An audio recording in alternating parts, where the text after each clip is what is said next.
let me talk about Iran for a moment. Iran's interesting. I talked about artificial countries in the Middle East. Libya, Syria, Algeria, Iraq.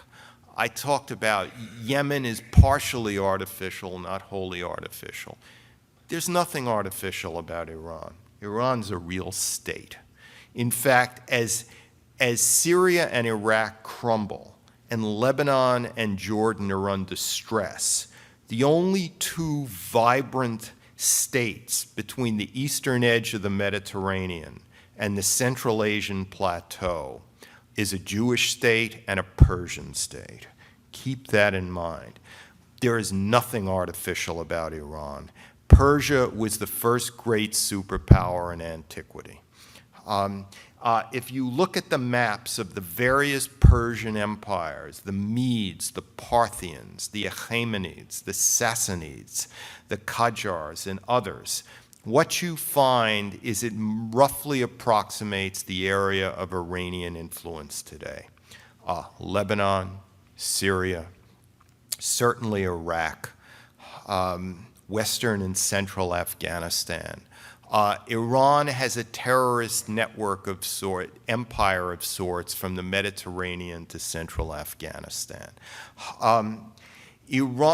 Persia historically has had very close relations with the Jews. Persia historically has had very bad relations with the Arabs. Persia historically will be around for decades and decades to come because, as I said, it's a real state.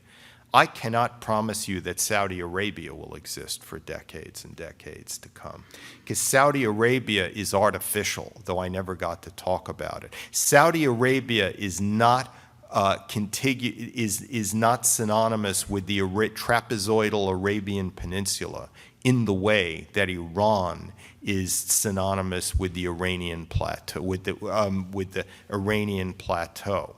So it wouldn't surprise me at all if 10 years from now, the United States had closer relations with Iran than it has today with Turkey or Saudi Arabia.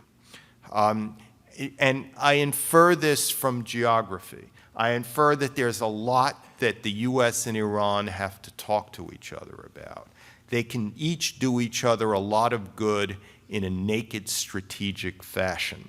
The worst nightmare of the Saudis in Riyadh, the absolute worst, which infuses so many of their conspiracy theories, is that the US will have a rapprochement with Iran.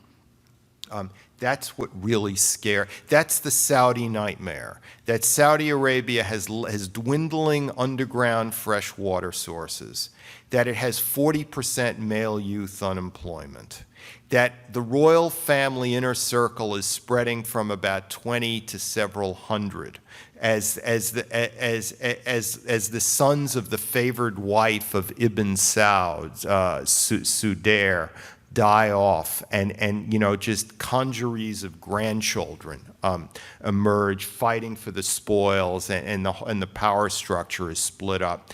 And meanwhile, the Iranians and the Americans find they have a lot to discuss around the table.